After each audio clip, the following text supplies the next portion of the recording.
Hi there, my name is Mary Kilolea. Welcome to the To Be Bolder podcast, providing career insights for the next generation of women in business and tech. To Be Bolder was created out of my love for technology and marketing, my desire to bring together like-minded women, and my hope to be a great role model and source of inspiration for my two girls and other young women like you, encouraging you guys to show up and to be bolder and to know that anything you guys dream of, it's totally possible. So sit back, relax, and enjoy the conversation. Hi there. Thank you for tuning in. I am thrilled and honored to have Genevieve Bell on the show today. She is an inspiration to all business women and women in tech who want to carve out their own path. She's a true trailblazer in leveraging her talents and passions to find success on her own terms. She's a distinguished professor, the director of the School of Cybernetics and 3A Institute at the Australian National University, and a senior fellow at Intel Corporation. Recently nominated top 100 women in technology, Bell holds a PhD in cultural anthropology from Stanford University and is a renowned anthropologist, technologist, and futurist, having spent more than 2 decades in Silicon Valley. Genevieve, I am thrilled to have you here. Thank you so much for joining. You're like a rock star to me. Oh, Mary, you're most welcome. There's something really disconcerting about hearing your biography like that. I never recognized me in it. I don't quite know what that says about me, but I'm like, wow, how's that person? That person must be very tired. And that's when I recognized that it might be me.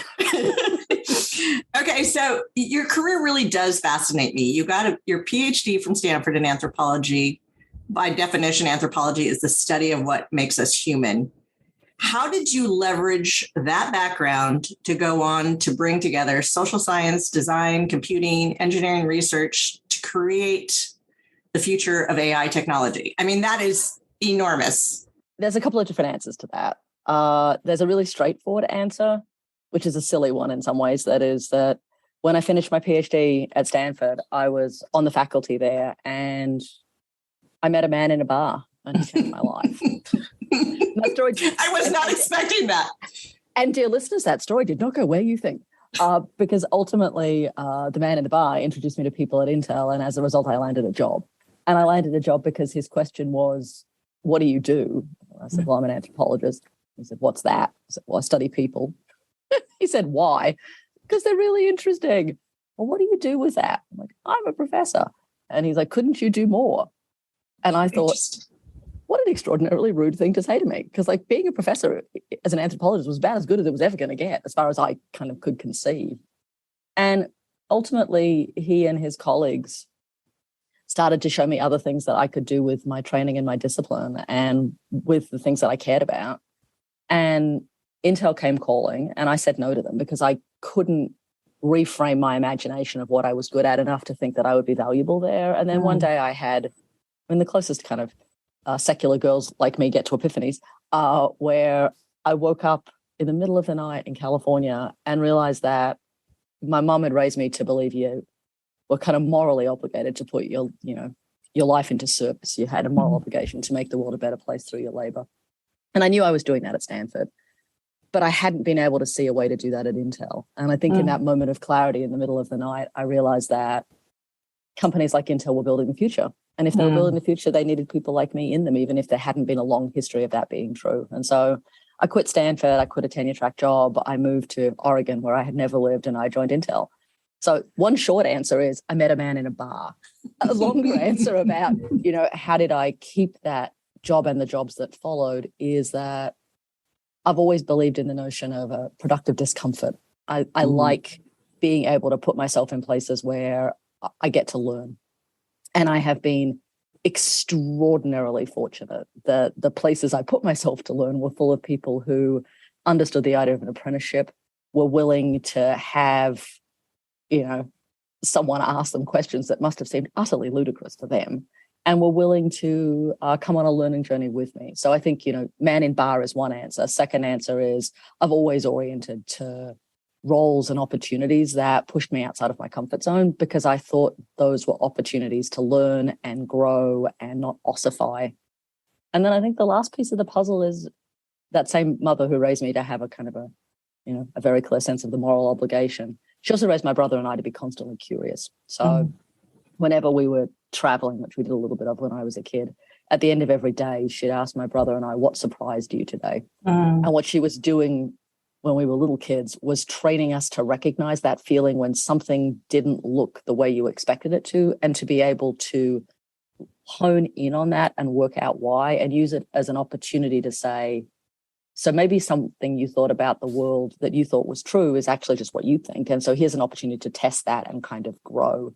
And so she made sure my brother and I learned to recognize that feeling, and rather than suppress it or walk away from it, to lean into it. So I think, how you end up with a biography that starts with Native American ethnohistory and feminist and queer theory and end up doing AI and cybernetics is because along the way you've been in a series of places and a series of conversations, and to stay in those conversations, you, ended up doing a lot of homework and then accumulating things.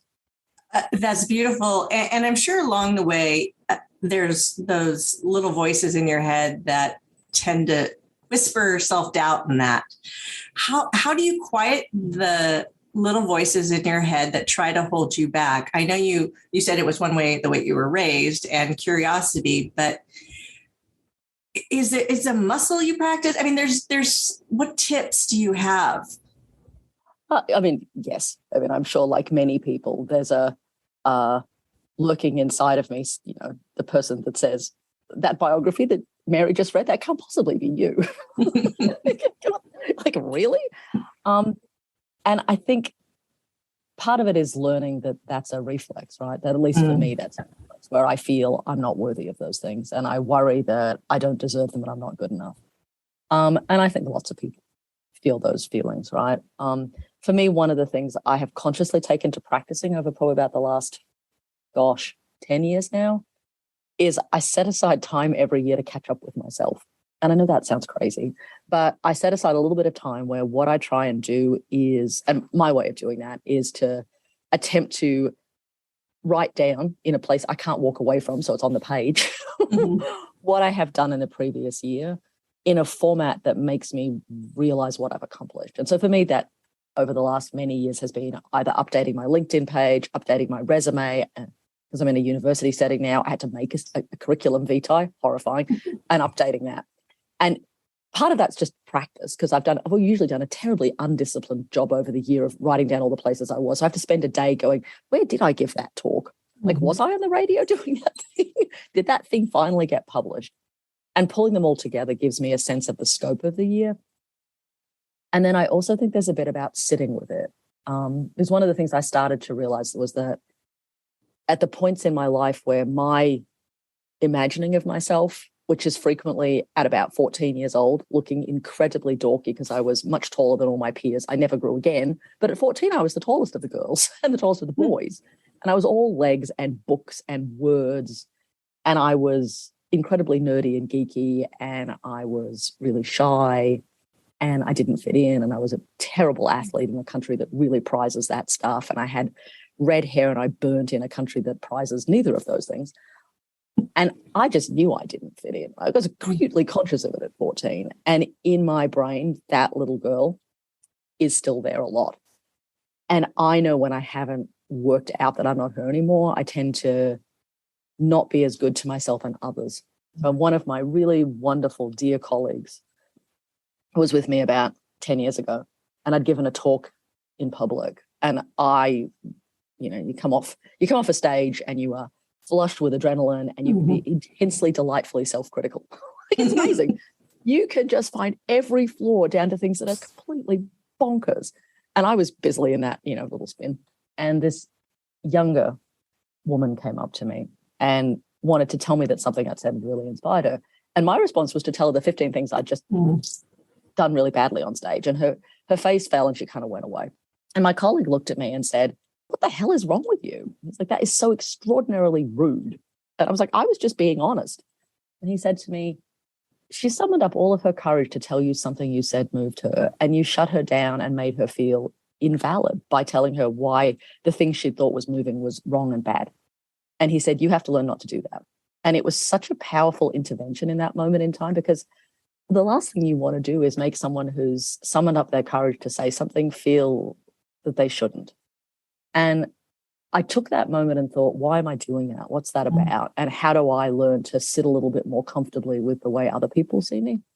And so that was the moment when I thought, okay, I need to be better about working out that I'm not a 14-year-old grotty girl with her hair everywhere and a pile of books with, people saying mean things to me. I am now a fully functioning, surprisingly competent human being. And I should be able to stand with my biography. But it took work, and it still takes work. Thank you for sharing that there are so many people that look at you and all that you've accomplished. And so having you share vulnerabilities like that, it gives everyone. Mary, every time I am, to this day, every time I have to get up on stage or give a talk or front my students, I can feel the flutter in my throat. I still get butterflies and I still fret. I also have learnt to know that that's partly just my biophysical response to that sort of stress, and it doesn't really mean anything. But I think most of us, no matter how accomplished we are, still have moments where you think, uh-oh, how did I get here? Well, let's talk about cybernetics. Okay, what is cybernetics all about, and how did you, or why did you name a school after it? Help us understand this. Oh, absolutely. Well, as you said at the beginning, I've been on this kind of mad journey from classic cultural anthropology through computer science and engineering at Intel into big data and artificial intelligence. And now I find myself, with the tagline cybernetics. You have to go back in history a little bit to understand cybernetics. It's a made-up word. It was invented to coin a body of knowledge and work in the 1940s in America. And it was the invention of a collection of men and women across maths and physics and engineering and anthropology and philosophy and medicine, who gathered for a series of conversations in the late 1940s and early 1950s. And their guiding impulse, the thing that kind of propelled them forward, was that they were profoundly troubled by what had happened during World War II with technology and the ways in which it had been put to fairly destructive ends. And they were staring into the face of rapid growth of computers as objects and the power of computing. And collectively, they wondered what that power would be put to. And they believed that they had a responsibility to articulate an agenda for how that power might unfold in a way that would be in the service of human beings and in humans' control, rather than at loggerheads with and possibly in opposition to human beings. They called that body of work that came out of those conversations cybernetics. And it was a theory and a praxis, so both a way of thinking and a way of doing, to make sense of what would happen to complex systems when computing came into them. Because if you think back to the 1940s, there were lots of very complicated systems already in play. We already had, telegraphy and electricity. We had the beginnings of aeroplane travel. We had complex machinery in factories. We had multiple phases of automation. But the rapid growth in computing at that point promised to scale those things up. And the way computing appeared to be unfolding in the 1940s suggested that it wouldn't just be automation, it would be thinking or reasoning or strategy. And so for that collection of people, they really wanted to say, how might we imagine that computing unfolding where it's always in dialogue with the humans that are building it, and where it's always aware of the context in which it is being deployed. And so cybernetics in that sense is a theory about systems. It's a theory about complex systems with computation at their core.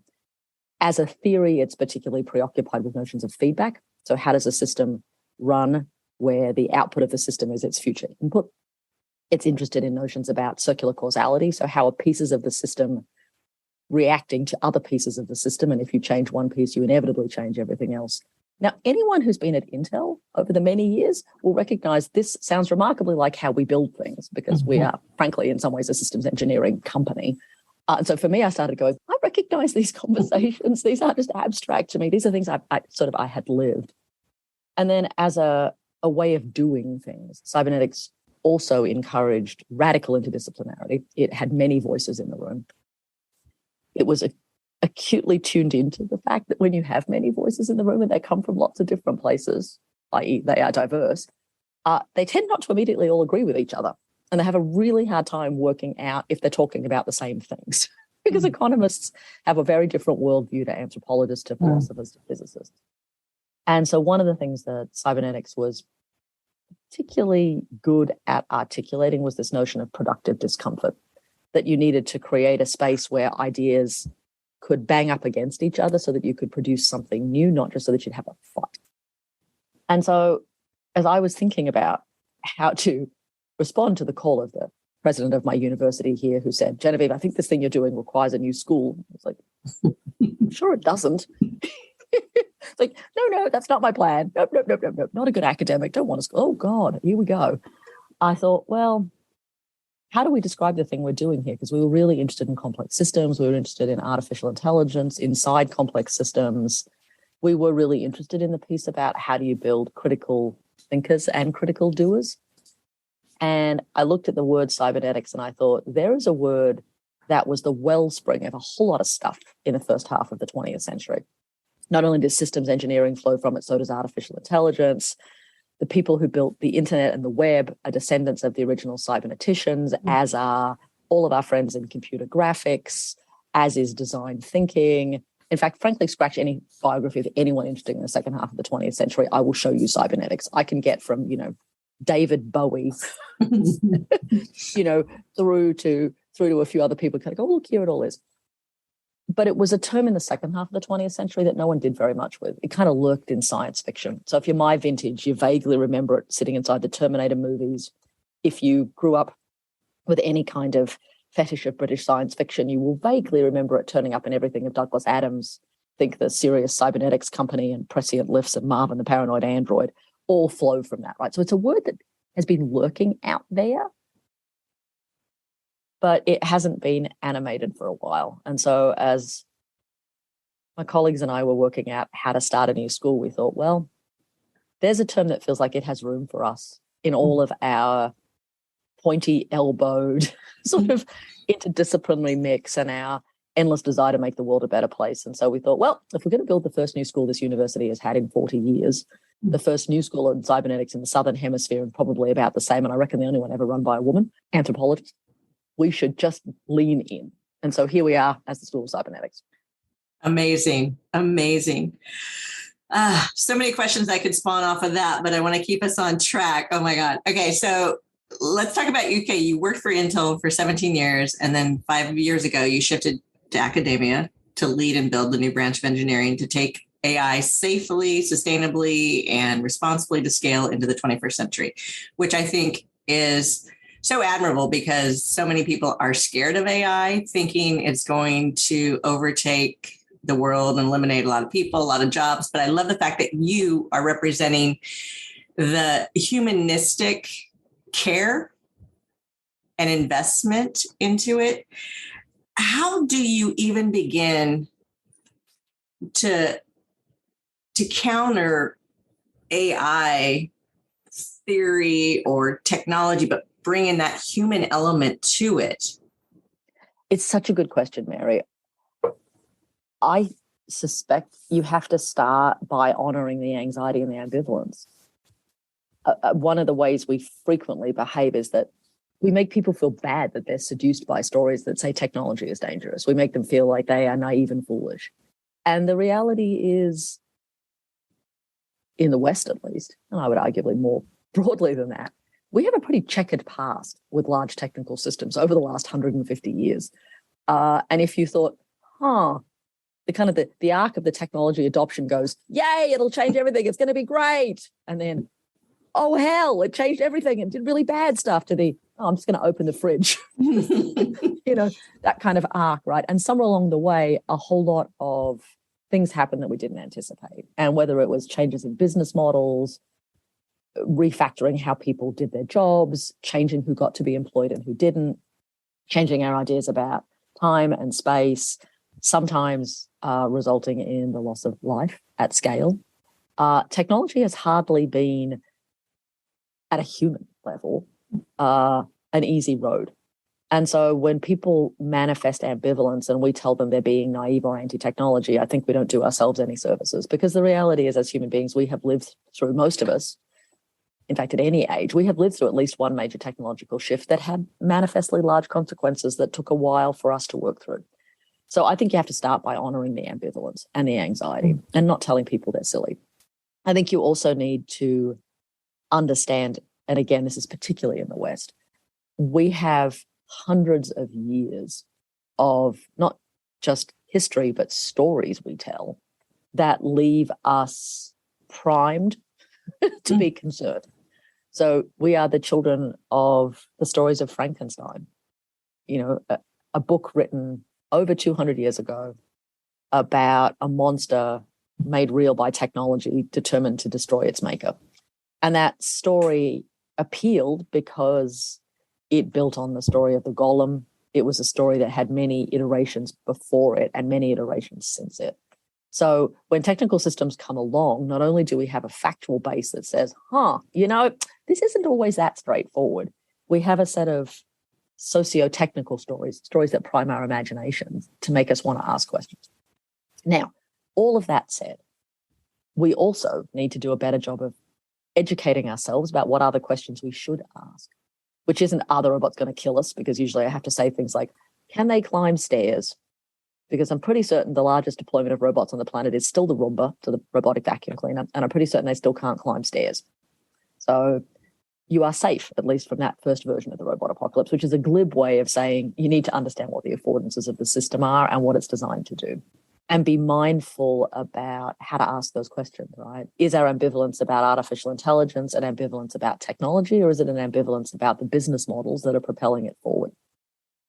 Are we really concerned about machine learning and algorithms, or are we concerned about the vague sense we have that we're being enmeshed in systems of constant data gathering and constant advertising? And how we get clearer with ourselves about what it is that the anxieties are about, and how we get better at asking the questions to say, well, what is the history of AI really? What do people mean when they talk about it? I often find in my many roles in life that when people say AI, everyone in the room goes, yeah. And then if you were to run around the room, which I occasionally do in the classroom, and go, right, here's a Post-it note. All of you write down what AI is on the Post-it notes, and they'll put them all on a wall. It is extraordinary to discover the diversity of things that turn up on that wall. You get everything from robots and cyborgs to the Terminator, to Facebook and Meta, to machine learning, algorithms, neural networks, code, machines that think. I mean, there's a diversity of people's notions about what it is. And I suspect we're a little bit lazy in our language that way. And so we have I often find an obligation to be clearer there too. So the too long don't read answer there is, we need to recognize why we're anxious, and then we need to do a better job of educating ourselves to work out what are the right questions to ask, so we know where the points of intervention can be for us as individuals, as citizens, as consumers, as groups, as organizations, as regulators. And that actually requires a bit of homework. What drives you personally to be an explorer? From the time I was a little girl, I was really concerned that the world didn't feel fair. I spent part of my childhood living in Indigenous communities here in Australia, so in Aboriginal communities in the Northern Territory. And I remember watching things happen to Aboriginal people that I knew hadn't happened in the suburbs that I had lived in before I moved there. I watched interactions between Indigenous people and the police. I watched people living in places that I had only ever seen on the television news in developing countries. And here they were in my own country. And I thought that was really quite unfair. So as a very small child, that just didn't seem fair. And after one of those moments, my mum sat me down and my younger brother and said, look, the world as we find it now is not the world as it could or should be. But if it's going to be different, it requires you to put effort in. You can't just say it should be different. You have to actively work for that to be true. And, she would, over the years that we've had that conversation, say that may mean it's about where you put your time, and maybe about where you put your money, maybe about where you put your effort, it may be where you put your intellectual energy or your passion. It may be ultimately where you have to lay your life down for those things, because that's the only way change actually happens. And she was really clear that, you had a moral obligation to make the world a better place. And by better, it needed to be more fair and more just. And I would say now more sustainable. And that it had to be more fair and more just and more sustainable. And that if you could get into the room where those decisions were being made, you needed to actually actively intervene so that that could be true, because there'd be a whole lot of people who wouldn't be able to get into those rooms. And so it wasn't about making it more fair or just for you. It was about doing your best to make it more fair and more just for the widest range of people. And so ever since I was a kid, I believe that was what was necessary. And so I am constantly propelled by a sense that the world is not as it should be. And whilst I know I am one, quite small now, human being, the only way you get to a different future state than we have in the present is to actively engage in building it. I mean, and in that way, I'm oddly kind of part of a genealogy of Silicon Valley founders who believed the only way to make the future was to invent it. Or, Robert Noyce and the idea of go out and do something wonderful. But for me, it's about these are not undirected actions. These are actions in the service of making the world a better place when I'm done with it. That's beautiful. I love understanding the motivation behind your work. Let's talk about career resilience. I love this topic because, it's the ability to adjust to career change, whatever the circumstances may be, and to navigate all the ups and downs and twists and turns. What has been your secret to career resilience? The internet. Because online shopping and meetings. So it's a very glib answer. Yeah. Look, the thing about having a career of any kind, right, whether it was in a university or government or industry, and the various moments I've had, is there is going to be some moment in time where you think something is going to happen or imagine the world will unfold in a particular way and it doesn't. And you get, the moral equivalent of smacked on the nose with a roll of newspaper or something worse.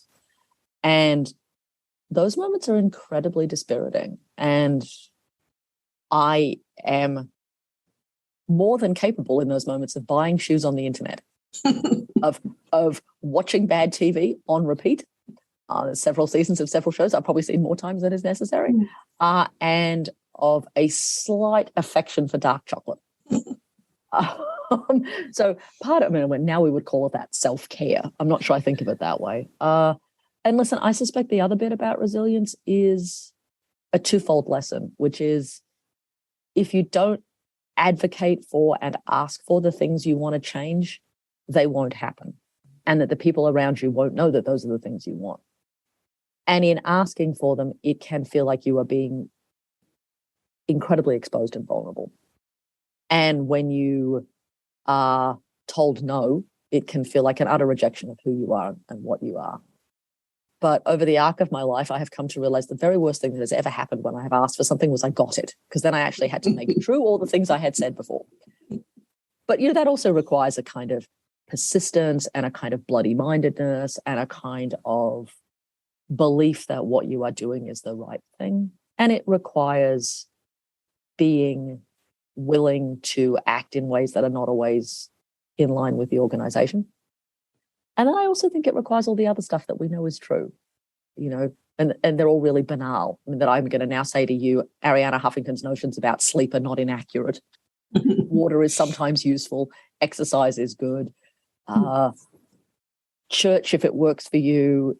A forest, if that's what works for you. There's a little bit about paying attention to all of those things. And they all sound really glib, but they turn out to be some configuration of those things works for every one of us. And then, truthfully, for me, I have been incredibly lucky to have been surrounded by really good people and of making sure that I lift them up and they lift me up. But yeah, and ultimately, sometimes it is just, high heels on eBay. With a side of chocolate. With a side of chocolate, preferably with mint in it, and a little bit of bad TV. At the moment, I'm on I think I'm on my third reprise of Stranger Things, and I don't know what that's about. So there's so many, when we talk about the future of work, AI jobs that haven't been created and what we currently do today and what we could, I guess, develop from a skill set looking forward. What advice do you give women as they want to go into tech, but right now some of the stuff is so unknown as far as what they would be doing? Is there kind of along the mindset of, having a growth mindset or emotional intelligence, what kind of transferable skills are there that will help someone grow into these jobs that aren't defined yet? This is one of the conversations I keep having here in Australia, where we have a new government and where there's a real interest in ensuring that our graduates from our universities are kind of future-proof and job ready, which are interesting kind of notions. And one of the things you get when you talk to the key leaders in industry here in Australia, which I suspect we would hear echoed in the United States and elsewhere, is that it is no longer sufficient for people to have a portfolio of technical skills. They also need to have a portfolio of what in Australia we're gradually calling core skills, by which we mean an ability to work in a team, an ability not just to work in a team, but to care as much about the success of others as you care about yourself. So an interesting kind of positionality. We're increasingly having a conversation here about resilience and grit and an ability to manage ambiguity. And I think that's a pandemic consequence of realizing that jobs and job roles and work are not going to be quite as obviously bounded as they have been in the past, and that maybe what we need to do is think about how do we get our students, and thus our employees, I think, more comfortable with the idea about things being ambiguous, about change, and about how you can be better at managing through that. And then I think we've also seen a real focus on how do you be better as a communicator, storyteller, and engager, because it turns out most offices, and we know this, in most places of work, regardless of whether they're in an office or not, you are bound to be with people who aren't your same skill set. And so being able to talk across skill sets turns out to be hugely important. And that's really changing the way universities are educating people so that we can have that set of skills alongside a portfolio of technical skills. What that means for all of us as we look into the next pieces of our career is it is important to invest in the basics of a technical education. But as I keep telling my students who are being put through Python boot camps as we speak and not loving me as a result of that, well, some of them are. I mean, some of them think it's great. Python is not necessarily the language that they will encounter 10 years from now. I mean, I'm old enough that I was taught to program in Pascal back in the day, and I was, not fabulous at it, but I could make my way around. And nobody's going to ask me to do that now, thank goodness. But understanding how a programming language works and the work that it does and the way that it is configured has always let me have conversations with people who do that kind of work in a way that means I am useful in those conversations. And so I think there's a piece that says, you may not want to be a computer scientist, you may not want to be an engineer, you may not want to be a physicist or a chemist, but you will inevitably find yourself in conversations with people who have those backgrounds and skills. And so being able to engage in meaningful ways means you actually have to go do a little bit of work in lots of places. Now, I'm sort of assuming everyone has some baseline of skills in some area, and then it's a matter of laddering things on top of that. And I think that looks like lots of different things, right? I think in some places that looks like additional degrees. In some places that looks like short courses and micro-credentials. In some places that looks like enthusiastic engagement with all the free content that lives out there in the world. But I think it goes back to your original kind of question about how do you rank emotional resilience and a growth mindset and a kind of capacity to learn and be curious. I think the way you future-proof yourself or ensure that you are, ready for the world that is coming is to constantly be engaging with it and to find places where you don't immediately know how to make sense of what you're looking at and stand there for a little while until you can work it out. I love it. What would you tell your 20-year-old self? One day you will learn to dress better. Yeah, my 20-year-old self is rapidly, encountering my 20-year-old self because I'm back in the place she was when she was 20. So one of the really unexpected things for me is that, I went to America, I kind of, did the grand circuit, came back to Australia and ended up living in the town that I left at 20. So I'm haunted by my 20-year-old self in this town because some of the people who knew her never left. And so for them, I'm still her, which is deeply disconcerting because they say things like, I haven't seen you in a while. Did you move across town? I'm like, I went to another country for 30 years. Like, that's nice. Okay. So my 20-year-old self, she's still kind of lurking around here. I think I would tell her to go harder than she even did. I mean, I sort of think about my 20-year-old self as a very brave a very brave creature indeed. She left the country she'd only ever lived in. She went to a place she'd never really spent any time with. She didn't know anyone, to a university she didn't understand. But I was willing to take myself to another country because I knew that being somewhere bigger and somewhere where I could basically fill my lungs and expand my elbows and take up as much room as I was capable of would be a very different lived experience than the one I had here. And I think I wouldn't tell her it would be okay, because it was a crazy, it was a crazy first couple of years. But I think I probably would have said, go harder, go faster. What are you most proud of when you reflect on your career? All the people who think and behave differently now because they've spent time with me, and all the ways that they taught me to grow too. So my network, basically. Mm-hmm. What does to be bolder mean to you? More Doc Martens. I've never received that answer. I'll just say that. Listen, I'm fairly certain, Mary, the people around me are like, please don't encourage her to be bolder. We're already suffering through all of that. That's already been quite traumatic for us. More bold would be genuinely disturbing. Well, you can hear it here first, Mary. So in the kind of, lean into the things that make you faintly uneasy. My boss is taking a new job. And so for the next couple of months, I'm going to be the dean here, the acting dean of the College of Engineering and Computer Science. So if there was ever a moment where I thought to myself, okay, Genevieve, you spend a lot of time talking about productive discomfort and throwing yourself into things you don't know how to do and being more bold, I'm standing right on the precipice and I am thinking, more Doc Martens. That's amazing. I love that you shared it here. Oh my God. This has been such a treat. I could go on for hours, but I totally want to be respectful of your time. Is there anything that you would like to share with our audience of young women who are trying to find themselves and build, satisfying, fulfilling careers? Any advice, parting ways? Yeah, don't imagine it's one career. And don't get so set on the end point that you forget that it'll change along the way. I mean, I'm pretty certain my 20-year-old self did not imagine she would be a senior fellow at Intel. I don't think she imagined that Intel existed in that sense. I'm pretty certain she didn't imagine she would be running an academic program. I don't think she imagined she'd know how to dress in a way that was much more compelling. And I don't think she ever imagined that she'd be able to stand on a stage and tell people about the future. I think the ways I imagined myself at 20 would have profoundly limited me if I thought that was the whole arc of my horizon. So I think there's a little bit about being willing and indeed sometimes searching for the moments where the path doesn't take you exactly where you planned, and then having that not be about a failure to live up to your dreams, but an extraordinary opportunity to be something you could never have imagined. Thank you so very much for being here. It's my pleasure.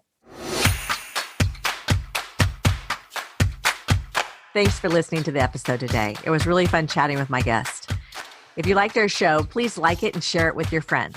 If you want to learn what we're up to, please go check out our website at 2bbolder.com. That's the number 2, little b, bolder.com.